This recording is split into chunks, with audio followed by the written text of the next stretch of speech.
আলহামদুলিল্লাহ, শুকরিয়া ও সুজুদ সেই মহান মুনিবের দরবারে, যার অত্যন্ত মেহেরবানিতে সময়ের মতো এই নিয়ামত যিনি আমাদেরকে দান করলেন, সালাতুল জুমার নামাজকে আদায় করার নিয়তার্থে কিছু কথা বলা এবং শোনার মতো সুযোগ নিয়ে আল্লাহর ঘরে যিনি আমাদেরকে মেহমান করলেন,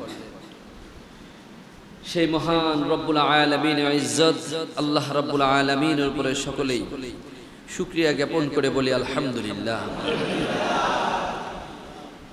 সম্মানিত প্রিয় হাজিরিন, প্রত্যেকটা সময় আল্লাহ রাব্বুল আলামিনের পক্ষ থেকে আমাদের জন্য নির্ধারিত নির্দিষ্ট প্রত্যেকটা মুহূর্তের মধ্যে আমরা আল্লাহর নিয়ামতের মধ্যে নিমজ্জিত রয়েছি। আল্লাহ রাব্বুল আলামিন এক একভাবে আমাদেরকে তার নিয়ামতের মধ্যে শামিল রেখেছেন।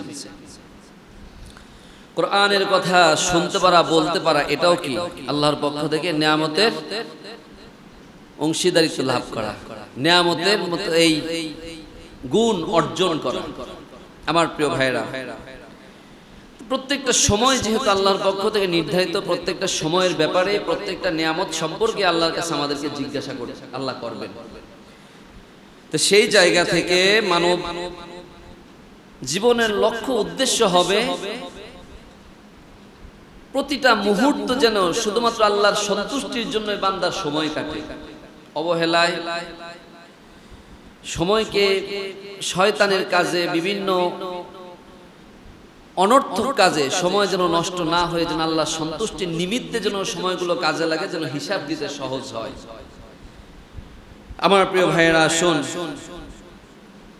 আল্লাহ রাব্বুল আলামিন পৃথিবীতে আমাদেরকে সৃষ্টি করলেন, আর আমাদেরকে লক্ষ্য উদ্দেশ্য করে, আমাদেরকে কেন্দ্র করে পৃথিবীর সব কিছুকে আল্লাহ সৃষ্টি করলেন।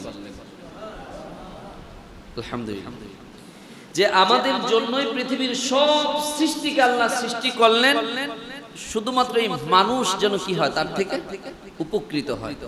আমরা যা কিছু গ্রহণ করি, আমাদের বিপরীত, আমাদের পাশাপাশি আরেকটা জাতি আছে, জিন জাতি, তারা কিন্তু সবকিছু গ্রহণ করে না।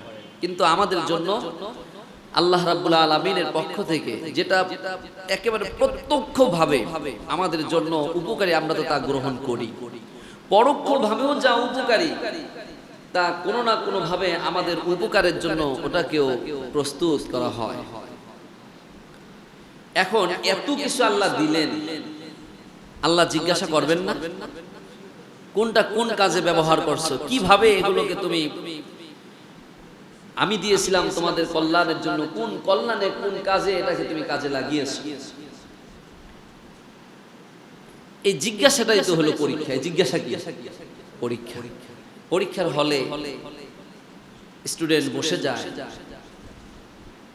নির্দিষ্ট সময়ে তার সামনে আপনার ব্ল্যাঙ্ক পেজ দেওয়া হয়, এরপরে প্রশ্ন দেওয়ার জন্য, উত্তরগুলো দেওয়ার জন্য তার সামনে প্রশ্নের কাগজটা, পেপারটা দেওয়া হয়। সে নির্দিষ্ট সময় থেকে তার লেখা শুরু করে দেয়, নির্দিষ্ট একটা সময় পর্যন্ত, 3 ঘন্টা, 4 ঘন্টা, 5 ঘন্টা, যার জন্য যেটা নির্ধারিত। এর মধ্যে সে কি অর্জন করেছে, আবার নির্দিষ্ট দিনেই তা ঘটাও করে একবারে এটা পাবলিশড হয়, সে কতটুকু কি অর্জন করেছে। কথা বলেন ঠিক কিনা? আমার প্রিয় ভাইয়েরা, আসছে আমরা পৃথিবীতে নির্দিষ্ট সময় নিয়ে, একেবারে যখন আসার সময় তখনই আল্লাহ পাঠিয়েছে, না এক মুহূর্ত আগে, না এক মুহূর্ত পরে। আবার যখন যেতে হবে একই অবস্থা। কি অর্জন করলাম, আমাদের আমলের যে পৃষ্ঠাগুলো এক এক করে ফেরেশতারা যে তুলছে আর যে লেখছে, এই সব কিছু কিন্তু একদিন পাবলিশড হবে, প্রকাশ হবে। সেই প্রকাশের দিন, তার নাম হলো কিয়ামতের দিন। কথা বলেন ঠিক কিনা? হাসরের ময়দানে, বিচারালয়ে আল্লাহ রাব্বুল আলামিন সব কিছু আমাদের সামনে প্রকাশ করবেন।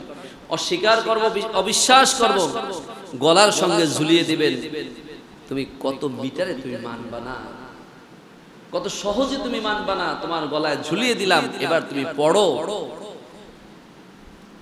শুধু আমি পড়বো না, আমার আশেপাশে যারা আছে তারাও দেখতে চাইবে। ভালো আমল হলে উচ্ছ্বসিত হয়ে তাকে দেখাবো, আর যদি মন্দ আমল হয় তার থেকে পলায়ন করব, কিন্তু পলায়ন করেও সেখানে কোনো পার পাওয়া যাবে না। আমার প্রিয় ভাইরা, আল্লাহ রাব্বুল আলামিন বলেন আল্লাযী খালাকাল মাউতা ওয়াল হায়াতা লিয়াবলুয়াকুম আইয়ুকুম আহসানু আমালা ওয়া হুয়াল আজিজুল গফুর।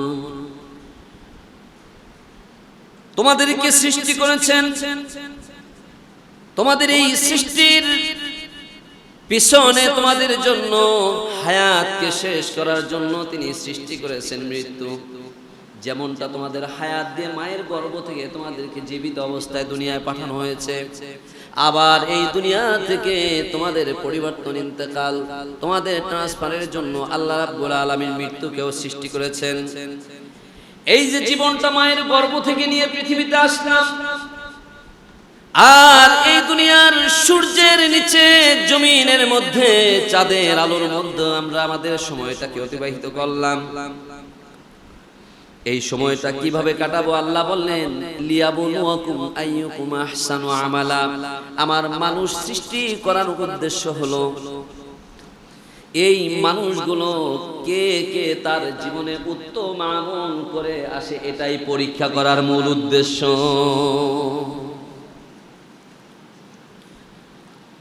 আমার প্রিয় ভাইরা, উদ্দেশ্য আল্লাহ জানিয়ে দিলেন, তোমরা যে যেভাবে তোমাদের সময়কে তোমরা অতিবাহিত করে আসো না কেন, তোমাদের সময়টাকে তোমরা কিভাবে কাটাবা, ভালো আমল নাকি মন্দ আমল, আমি তোমাদের ইচ্ছার স্বাধীনতা দিলাম। কিন্তু আমি আল্লাহর উদ্দেশ্য তোমাদের জীবন এবং মৃত্যু, এই সময়টাকে অবশ্যই আমি আল্লাহর চাওয়া, তোমরা কে কে উত্তম আমল করো, ভালো আমল করো, আমি আল্লাহ তোমাদেরকে পরীক্ষা করব। আমার প্রিয় ভাইরা, তিনি তো পরীক্ষা করবেন যিনি মহাপ্রজ্ঞাশালী এবং যিনি ক্ষমা করতে পারেন, ওই আল্লাহ। এখন কথা হলো আমার প্রিয় ভাইরা, এমনি এমনি কিন্তু এই পৃথিবীতে আমি আপনি চলে আসিনি। আমার আপনার আসার কিন্তু কয়েকটি স্তর, কয়েকটা অবস্থান নিয়ে আমার আপনার আসার পিছনে একজনেরই হাত। কথা বলেন তিনি কে? সে আল্লাহ কেমন করে, কত মহাব্বত করে, কিভাবে আমাকে আপনাকে সৃষ্টি করলো। আল্লাহর সৃষ্টি নিদর্শনের মধ্যে সর্বশ্রেষ্ঠ সৃষ্টি, সর্বশ্রেষ্ঠ নিদর্শন হলো মানব সৃষ্টি। বলুন না সুবহানাল্লাহ। এই যে মানব সৃষ্টি, যে সৃষ্টির জন্য আল্লাহ সৃষ্টি করলেন নদী নালা খাল বিল, আকাশের চন্দ্র সূর্য থেকে অক্সিজেন, সব কিছু এই মানুষ সৃষ্টির জন্য। আবার যত পশু পাখি বলেন সবই আবার মানুষের সৃষ্টি। এই মানুষ সৃষ্টির উপকারের জন্য আল্লাহ পশু পাখিও সৃষ্টি করে দিলেন, গাছপালা তরুলতা ফল পাকড় যা বলেন সব কিছুর সৃষ্টির পিছনে মানুষ যেন আল্লাহর শুকরিয়া আদায় করে, আল্লাহর প্রতি কৃতজ্ঞ হয়, মানুষ যেন আল্লাহকে ভুলে না যায়। আল্লাহর নিদর্শনের কাছে সে মানুষ যেন তার মাথাকে আল্লাহর কাছে নত করে দেয়। আমার প্রিয় ভাইরা, আমার আপনার একেবারে সৃষ্টির যে সূচনা, কোত্থেকে আমি আপনি আসলাম, আমার আপনার তো কোনো পরিচয় ছিল না, পৃথিবীর কেউ জানতো না আমি পৃথিবীতে এই স্রোতে এই রূপে এই অবস্থানে আমি আসব। জানতো না কি আমাদের খবর? কেউ কারো খবর জানতো না। যেই মা তার সন্তানকে পেটে ধারণ করে সেই মাও জানে না 10 মাস 10 দিন পরে কোন স্রোতে কোন রূপের সন্তান এই পৃথিবীতে সে ভূমিষ্ঠ করবে, প্রসব করবে, সে মাও জানে না। আমার আপনার সৃষ্টি, আমি আপনি ছেলে হব না মেয়ে হব, আমার চেহারাটা কেমন হবে, আমার গায়ের রং ফর্সা হবে না কালো হবে, সব কিছু যিনি জানেন তিনি আমার আপনার সৃষ্টিকর্তা। তার নাম হলো আল্লাহ। তিনি, তাকে বলা হয় খালিক। তার নাম কি? যিনি সৃষ্টি করেন। আমার প্রিয় ভাইরা, সে আল্লাহ আমাকে আপনাকে স্মরণ করিয়ে বলতেছেন, হাল আতা আলাল ইনসানি হিনুম মিনাদ দাহরি লাম ইয়াকুন শাইআম মাযকুরা। জোরে বলুন আল্লাহু আকবার। হাল আতা আলাল ইনসানি হিনুম মিনাদ দাহরি লাম ইয়াকুন শাইআম মাযকুরা।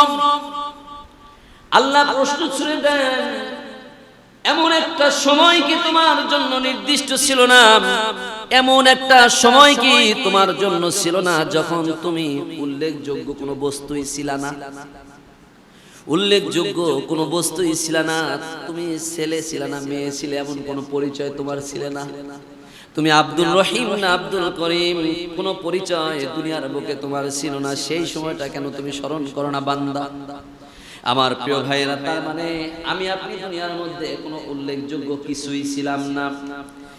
রব্বুল আলামিন বলেন, তাহলে তোমাকে সৃষ্টি করলো কে? কিভাবে তোমার সৃষ্টির উৎপত্তি?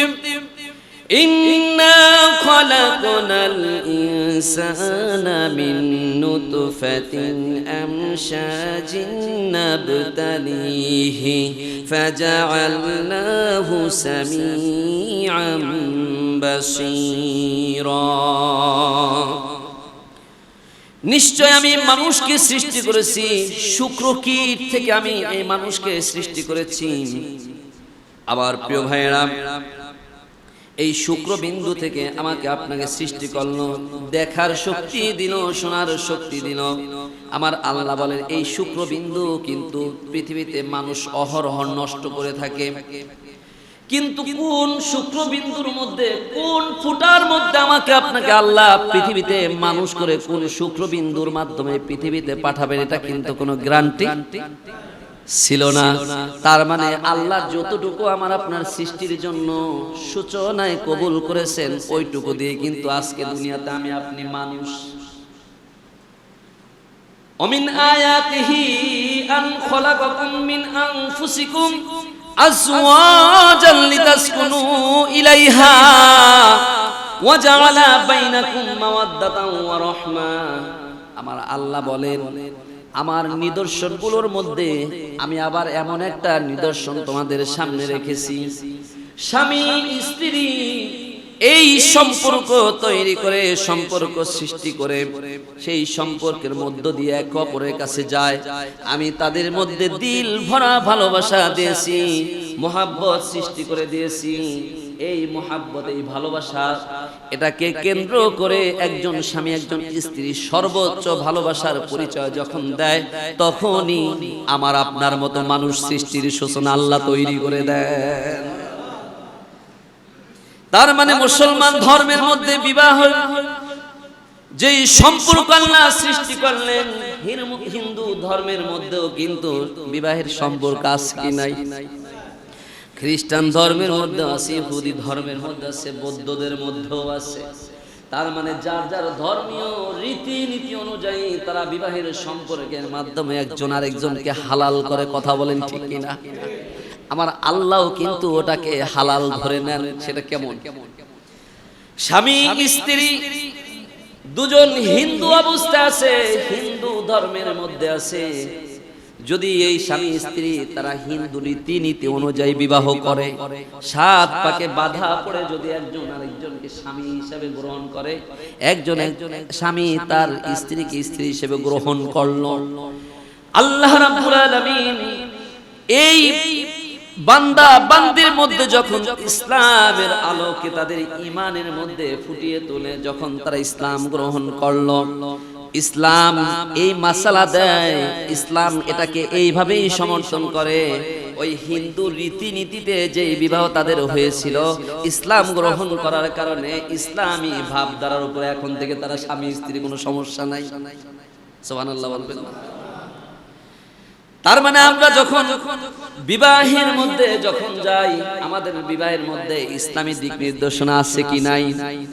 কিন্তু যখন একজন হিন্দু মানুষ তার ধর্ম থেকে যখন সে মুসলমান ধর্মে যখন সে পরিবর্তনে আসলো, মুসলমান ধর্ম গ্রহণ করলো, এই স্বামী স্ত্রীর আর দ্বিতীয়বার বিবাহের প্রয়োজন নাই। তার ধর্মীয় রীতিনীতিতে যে বিবাহের বন্ধনটা তৈরি হয়েছিল, আল্লাহ ওই বিবাহ বন্ধনটাকে এখন তাদের জন্য জায়েজ করে দিয়েছেন। আর ওই সম্পর্ক থেকে যে সন্তানগুলো তাদের জন্ম হয়েছিল, প্রত্যেকটা সন্তানকে আল্লাহ কিন্তু এখন হালাল হিসাবে গ্রহণ করে নিয়েছেন। তাহলে এই সম্পর্কটা সৃষ্টি করে দিছে কে? এই মোহাব্বতটা পয়দা করে দিছে কে? তার মানে পৃথিবীতে মানুষ আসতে হবে বৈধ পন্থায়, মানুষগুলোকে দিয়ে আল্লাহ দুনিয়া তার খেলাফতের দায়িত্ব, প্রতিনিধিত্বের দায়িত্বের কাজ করাবেন। দুনিয়াতে মানুষ আসবে স্বামী স্ত্রী বন্ধনের মাধ্যমে, স্বামী স্ত্রীর মাধ্যমে। এখন স্বামী স্ত্রীর সম্পর্কের মধ্যে সর্বোচ্চ ভালোবাসা যখন আদান প্রদান হয়ে যায়, আল্লাহ বলেন এই ভালোবাসার মধ্য থেকেই যেই শুক্রবিন্দু একজন আরেকজনের মধ্যে প্রবেশ করালো, আমি আল্লাহ ওইখান থেকে তোমাদের সৃষ্টির সূচনাকে আমি আল্লাহ গ্রহণ করে নিলাম। সুবহানাল্লাহ। আমার প্রিয় ভাইরা, এবার আল্লাহ রাব্বুল আলামিন এই শুক্রবিন্দু কোথা থেকে আসলো একটু খেয়াল করেন। হযরতে আদম আলাইহিস সালামকে আল্লাহ রাব্বুল আলামিন কি দিয়ে সৃষ্টি করেছেন? কি দিয়ে? মাটি দিয়ে। তাহলে মানুষের নির্যাস আসবে কোথা থেকে? মানুষের নির্যাস কোথা থেকে আসা দরকার? আমাদের আদি পিতা যদি মাটি থেকে সৃষ্টি হয়, তাহলে আমাদেরও তো কি মাটি থেকেই তো আসা দরকার। কি বলেন? মাটি থেকে আসা দরকার না? এখন মার পেটের ভিতরে কেউ কি মাটি ঢুকাইছে? মাটি ঢুকাইছে, আর ওইখানে মাটি রাখার জায়গা নাই। মাটি রাখারও জায়গা না। চিন্তা করেন রব্বুল আলামিন কত দয়া করেছেন, কত মহব্বত করেছেন, কত ভালোবাসা দিয়ে আল্লাহর সৃষ্টিকে আল্লাহ কত নিপুণ ভাবে সাজিয়েছেন।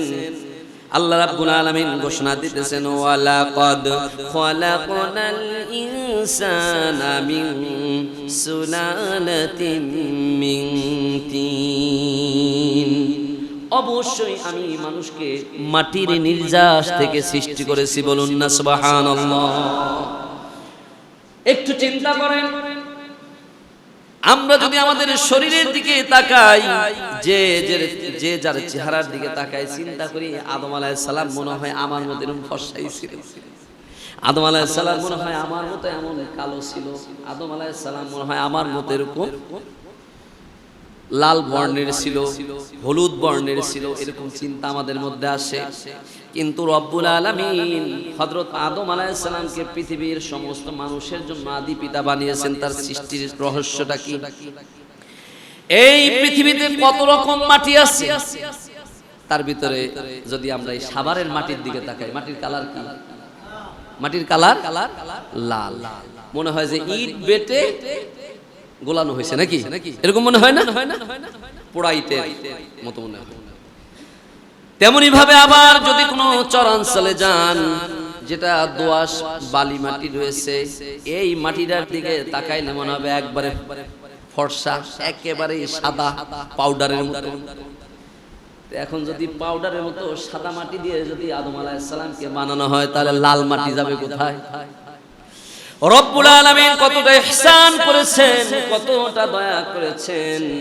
এই পৃথিবীতে যত প্রকারের মাটি রয়েছে, সমস্ত মাটির কণাগুলো দিয়ে, বিন্দু বিন্দু মাটি দিয়ে হযরতে আদম আলাইহিস সালামকে আল্লাহ রাব্বুল আলামিন এই মাটিকে কাদা মাটিতে পরিণত করে আদম আলাইহিস সালামের অবয়বকে সৃষ্টি করে দিয়েছে। যার কারণে আফ্রিকার যে মানুষগুলো রয়েছে, কালো মানুষ, ওই মানুষগুলো কিন্তু আদম আলাইহিস সালামের সন্তান। আবার মিশরের একেবারে ফর্সা সুন্দর সুন্দর যে মানুষগুলো রয়েছে, সৌদি আরবের যে সুন্দর সুন্দর মানুষগুলো রয়েছে, আবার আমেরিকার যে শ্বেত বর্ণের মানুষগুলো রয়েছে, ওই মানুষগুলো কিন্তু আদম আলাইহিস সালামের সন্তান। আবার আমি আপনি, আমাকে আপনাকে আল্লাহ যে বর্ণ যে রূপ দিয়েছে, আমার আপনার গায়ের চামড়ার যে রং যে বর্ণ দিয়েছে, আমি আপনিও কিন্তু আদম আলাইহিস সালামের সন্তান। শ্বেত বর্ণ বলি, কৃষ্ণ বর্ণ বলি, লাল বর্ণ বলি। আবার কিছু জায়গার মানুষের মেজাজটা থাকে একটু খিটখিটে, কথা বলেন ঠিক কিনা? আবার কিছু জায়গার মানুষের মেজাজটা থাকে একেবারে কমল। যেমন আল্লাহর নবী মুহাম্মদুর রাসূলুল্লাহ সাল্লাল্লাহু আলাইহি ওয়াসাল্লাম যখন মক্কার ভূমিতে যখন তিনি দাওয়াত দিতে লাগলেন, তার ভিতরে চিন্তা আসলো মক্কাটা হলো একেবারেই মরুভূমি অঞ্চল, পাথরের পাহাড়, মরুভূমি, গাছপালা কম, গরমের কারণে মানুষের মেজাজটা হয়ে যায় খিটমিটে। যেমন বেশি গরম পড়লেও কিন্তু সন্তান আব্বা কয়ে মা কয়ে ডাকলেও কিন্তু রাগ হয়। মা বলে বারবার মা মা বলে ডাকিস না, গরমে বাসি না, কথা বলেন ঠিক কিনা? আল্লাহর নবী চিন্তা করলো এই ভূমিতে যদি আমি এই খিটমিটে এই মেজাজের মানুষগুলোর উপর দাওয়াত দেওয়া হয়তো বা তেমন ফলপ্রসূ হবে না। তায়েফের ভূমিতে অসংখ্য গাছপালা রয়েছে, সবুজ তৃণলতায় ওই ভূমিটা সজ্জিত। ওই জায়গার মানুষগুলোর মায়া মমতা হয়তো ওই গাছপালা তরুলতার কারণে কিছুটা তাদের মধ্যে দয়ার্দ্র ভাব আছে।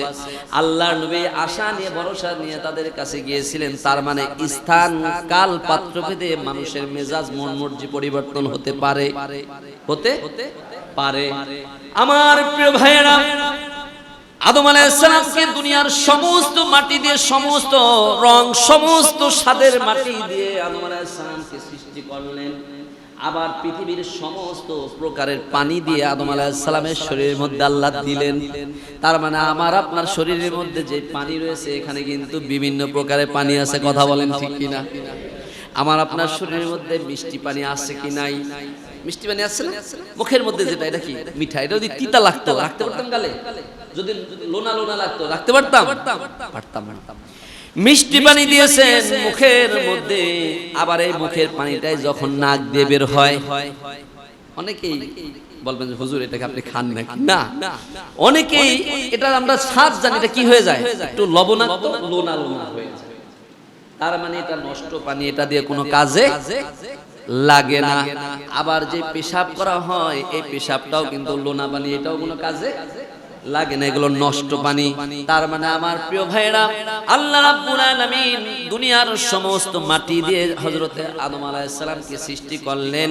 এই আদম আলাইহিস সালামের শরীরের মধ্যে পৃথিবীর সব মাটি থাকার কারণে সমস্ত আদম সন্তানদের মধ্যে কেউ কালো, কেউ ধলা, কেউ লাল, কেউ খাটো, কেউ বেটে, এইভাবে কেউ লম্বা, আল্লাহ কেউ কাউকে ফর্সা করলেন।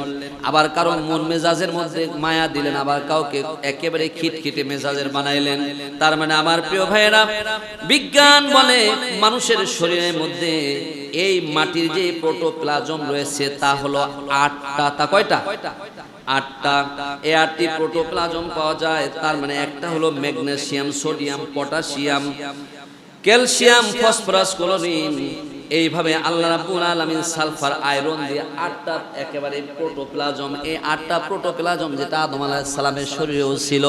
আবার এখন আমি আপনি পৃথিবীতে আসছি, প্রত্যেকটা মানব শরীরের মধ্যে আল্লাহ এই ধাতুগুলো দিয়ে দিয়েছেন। সুবহানাল্লাহ।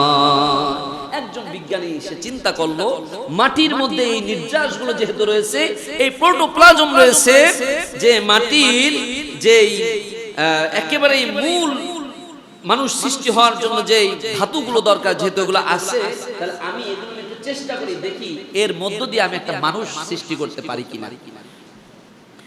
দীর্ঘ 15টি বছর তার ল্যাবরেটরিতে সে সময় কাটালো, মাটি নিয়ে সে গবেষণা করলো, এই ধাতুগুলো নিয়ে সে গবেষণা করলো। কিন্তু তার 15টি বছর অতিবাহিত হয়ে গেল, একটা মানুষের জীবকণা তৈরি করার মতো তার ক্ষমতা রইল না। সে এখানে অক্ষম হয়ে গেল, কারণ এই মানুষ সৃষ্টির হাত রয়েছে কার কাছে? আল্লাহর কাছে। আল্লাহ রাব্বুল আলামিন বলেন, ওয়ালা কাদ খালাকনাল ইনসানা মিন সুলালাতিন মিন তিন। আমি অবশ্যই মানুষকে সৃষ্টি করেছি মাটির নির্যাস থেকে। এখন আদম আলাইহিস সালামকে সৃষ্টি করতে গিয়ে মাটি পাওয়া গেল, যেহেতু জান্নাতের মধ্যে তাকে সৃষ্টি করলো, মাটি দিয়ে এবার লেপ দিয়ে বানাইছে, আল্লাহ রূহ ফুঁকে দিছে, একজন মানুষে পরিণত হয়ে গেছে। আলহামদুলিল্লাহ। এখন আমাদের সৃষ্টি তাহলে মাটি থেকে, আপনার সৃষ্টি হলাম মাটির নির্যাস থেকে। এই নির্যাস কোথায় পেলেন? আমার প্রিয় ভাইরা, একটু খেয়াল করেন, এই পৃথিবীতে আমি আপনি যা খাই সব কিছু কিন্তু মাটির সাথে সম্পৃক্ত, কথা বলেন ঠিক কিনা? যত রকম ফসল খাই, যত রকম ফল খাই, ধান খাই, গম খাই, কলা খাই, আম খাই, কাঁঠাল খাই, যা খাই সব কিছুর রস কিন্তু, পুষ্টিগুণ কিন্তু মাটি থেকে নিতেছে। এই পুষ্টিগুণ এটা গিয়ে আমার আপনার পাকস্থলীর মধ্যে যখন এই খাবারটা পরিপাক যন্ত্রের মধ্যে গিয়ে যখন এটা পরিপাক হয়, এখান থেকে যেই অঙ্গের যা প্রয়োজন, যেখানে যেটা প্রয়োজন, আল্লাহ রাব্বুল আলামিনের কুদরতি শক্তি নিয়ে ওই বিষয়গুলো আল্লাহ রাব্বুল আলামিন জায়গায় জায়গায় তা পাঠিয়ে দেন। সুবহানাল্লাহ।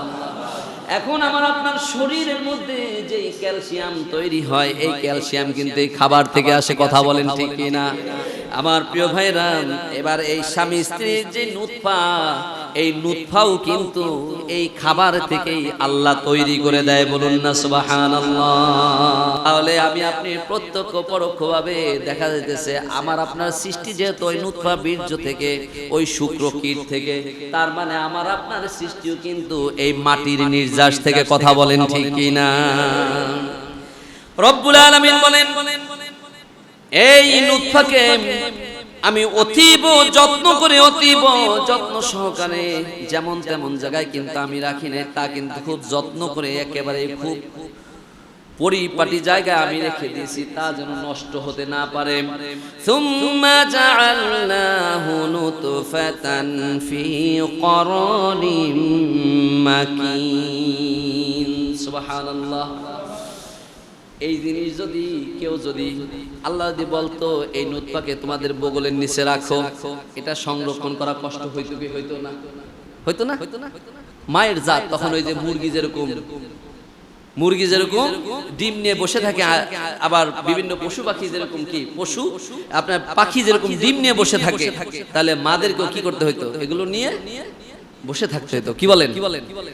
কিন্তু আল্লাহ রাব্বুল আলামিন মায়ের মাতৃগর্ভের মধ্যে, রেহেমের মধ্যে যখন এটা দিয়ে দিলেন, আল্লাহর কুদরতি ভাবে আল্লাহ রাব্বুল আলামিন জড়ায়ের মধ্যে এটাকে সংরক্ষণ করে দিলেন। সুবহানাল্লাহ।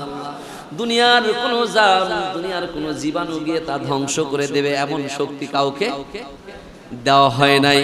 আমার প্রিয় ভাইয়েরা, এবার আল্লাহ বলতেছেন এই শুক্রকীট যখন মায়ের রেহেমের মধ্যে গিয়ে জায়গা করে নিল, আমি আপনি কিন্তু গিয়ে একাই কিন্তু জায়গা করে নেই নাই। অসংখ্য lakh crore billion million trillion আমার আপনার মতো এরকম অসংখ্য শুক্রকীট জীব কণা মায়ের রেহেমের মধ্যে জায়গা করার জন্য যুদ্ধ বাঁধিয়ে দিয়েছিলাম আমরা। সুবহানাল্লাহ। যুদ্ধ বাঁধিয়ে দিয়েছিলাম কে কে মায়ের রেহেমের মধ্যে আমরা জায়গা করব, জায়গা নেব। আমার প্রিয় ভাইরা, কেন আমরা হতাশ হই? এত কোটি কোটি শুক্রকীটের মধ্যে যদি আমি আপনি যুদ্ধ করে যদি বিজয়ের বেশে যদি মায়ের গর্ভের মধ্যে গিয়ে যদি জায়গা করে নিতে পারি, তাহলে এই পৃথিবীতে হতাশ হওয়ার কোনো কারণ আছে? এরকম অসংখ্য শুক্রকীট তারা সকলেই ধ্বংস হয়ে গেল।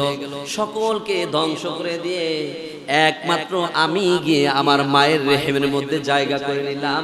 আর 10 মাস 10টা দিন পরে আমার মা তার কলিজা শিরা বুকের সন্তানটাকে তার সামনে পেয়ে গেল।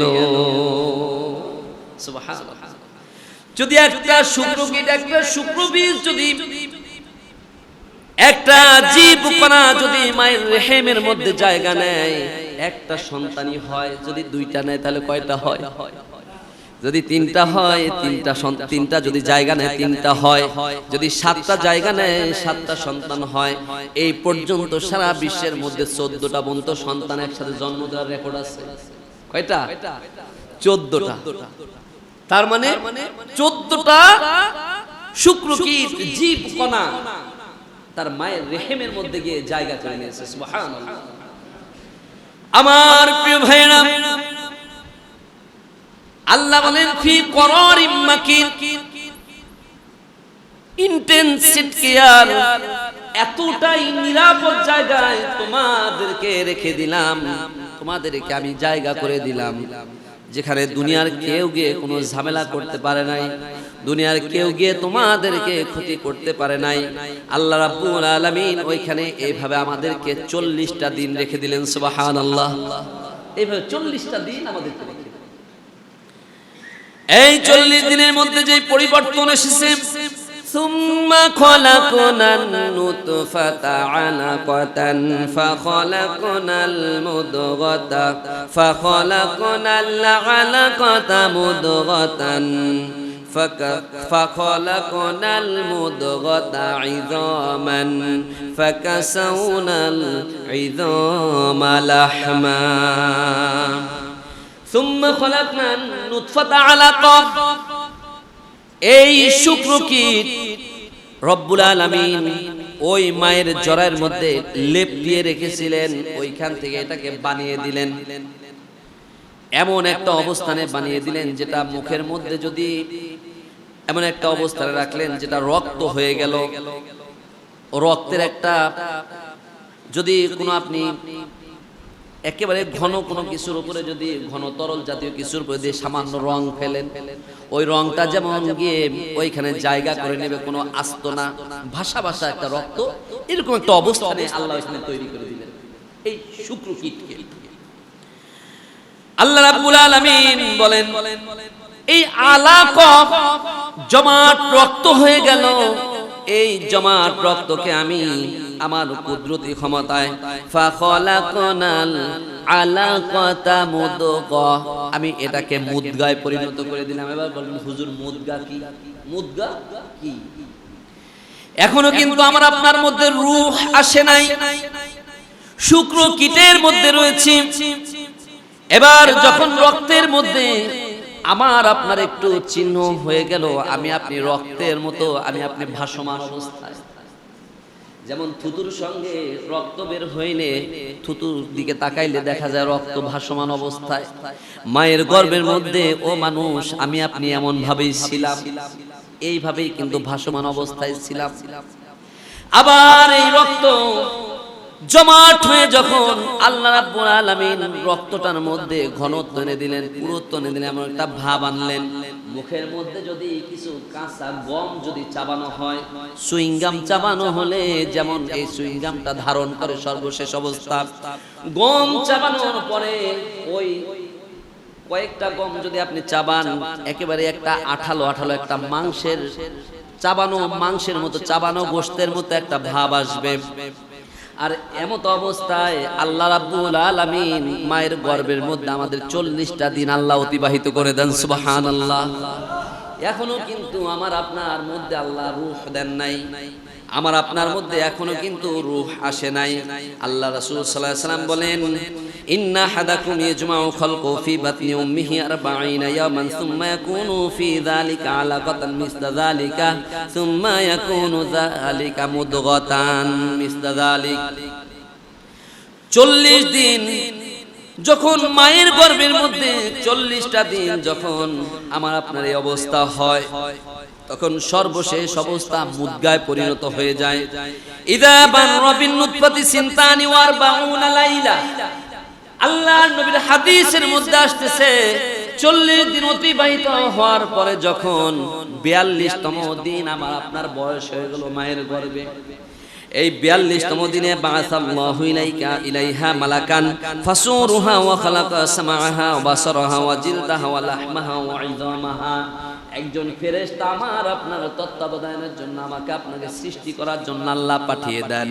ফেরেশতা এসে সর্বপ্রথম আমার আপনার রূপটা ওই মাংসের উপরে দিয়ে দেন, বলুন না সুবহানাল্লাহ। ফেরেশতা এসে ওই মাংসের উপরে যখন 42 দিন হয়ে যায়, 42তম দিনে আমার আপনার শরীরের মধ্যে বিভিন্ন আকৃতি আসা শুরু করে। আমার প্রিয় ভাইরা, চেহারা আমার আপনার রূপ আকৃতি কেমন হবে আল্লাহ রাব্বুল আলামিন ফেরেশতাকে নির্বাচন করে দেন, নির্ধারণ করে দেন। আমার আপনার চেহারা কার্যক্রম, চেহারার কাজ শুরু হয়ে গেল।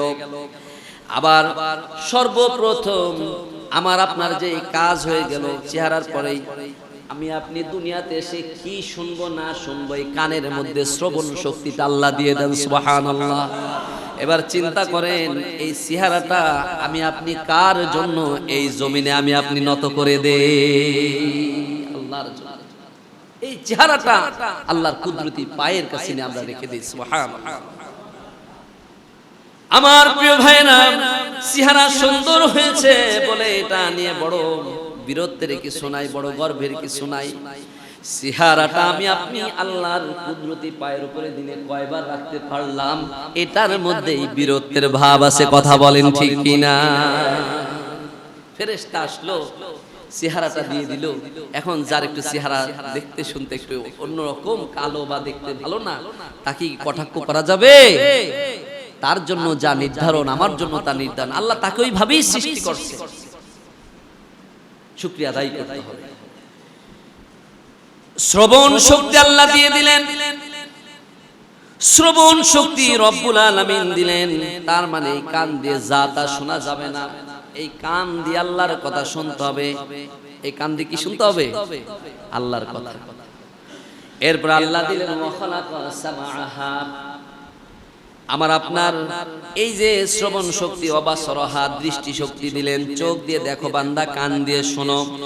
এরপরে আমার আপনার শরীর, ওই গোশতের উপরে আল্লাহ দিয়ে দিলেন এই চামড়া। সুবহানাল্লাহ, এই চামড়া দিয়ে দিলেন ওই গোশতের টুকরোর উপরে, চামড়ার আবরণ চলে আসলে। ওয়ালাহমাহা, ওটা একেবারে এখন গোশতে পরিণত হয়ে গেল।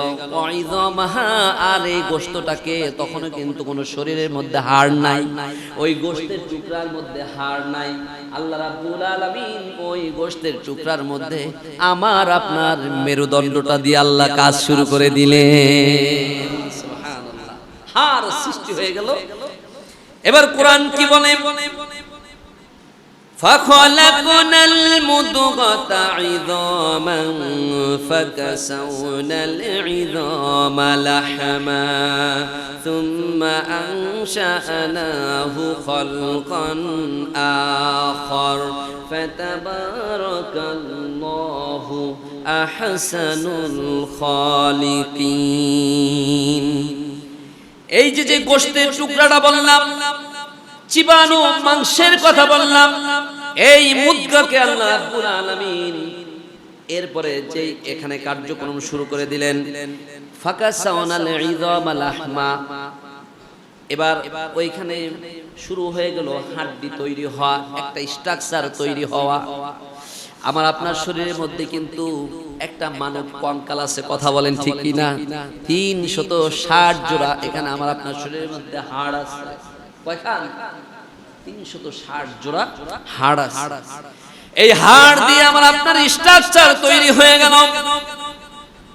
কেমন করে আল্লাহ রাব্বুল আলামিন আমার হাতের দূরত্ব কতটুকু রাখবেন, এটা কতটুকু বড় করবেন, পাটা কতটুকু বড় করবেন, আমার আপনার নাকটা কতটুকু বড় করবেন, আমার আপনার গর্দানটা কতটুকু বড় করবেন, পিঠটা কত বড় করবেন। সুবহানাল্লাহ, এই সব কিছু ওইখান থেকে গঠন হয়ে গেল মায়ের গর্ভের মধ্যে।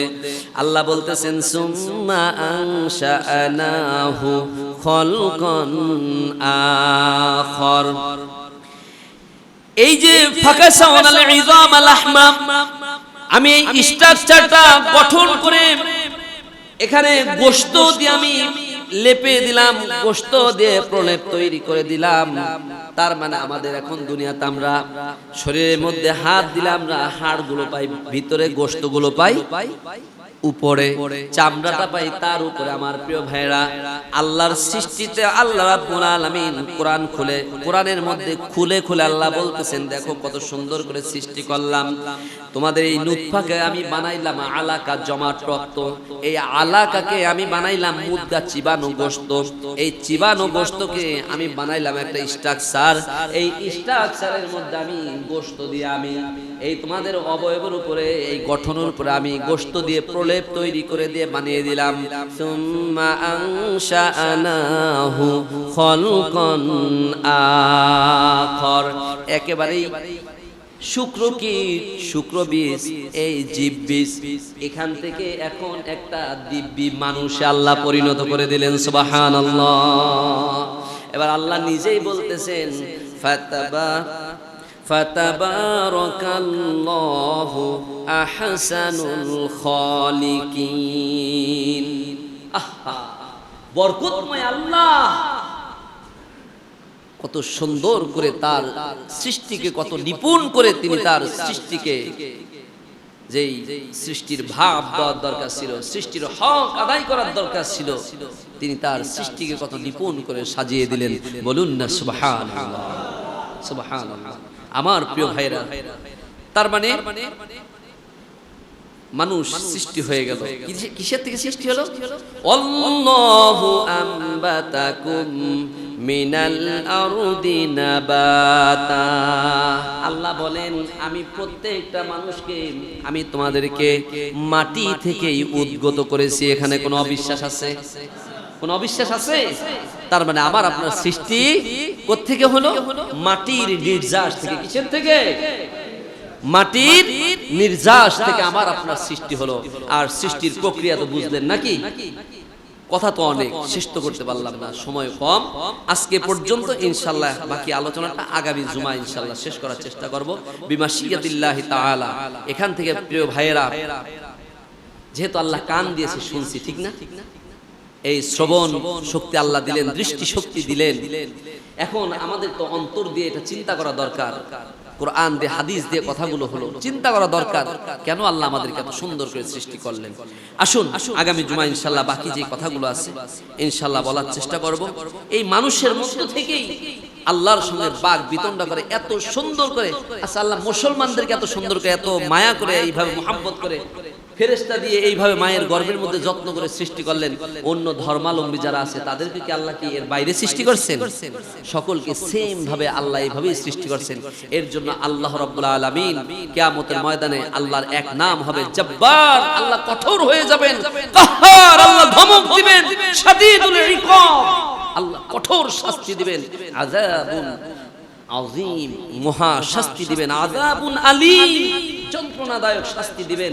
আল্লাহ এই শব্দগুলো এমনি এমনি ব্যবহার করেন নাই, যে আল্লাহ এত যত্ন সহকারে, এত মায়া করে, এত মোহাব্বত করে এইভাবে একেবারে পানি থেকে যা মানুষের যা শরীর থেকে বের হলে মানুষের জন্য গোসল ফরজ হয়ে যায়, যা শরীরে কোনো জায়গায় লাগলে, কাপড়ে লাগলে তা নাপাক হয়ে যায়, যা ধৌত করতে হয়, যা পবিত্র করতে হয়, অনেক সচেতনতার সাথে সেই পানি থেকে আল্লাহ কত কুদরতি ভাবে আমাকে আপনাকে সৃষ্টি করলেন।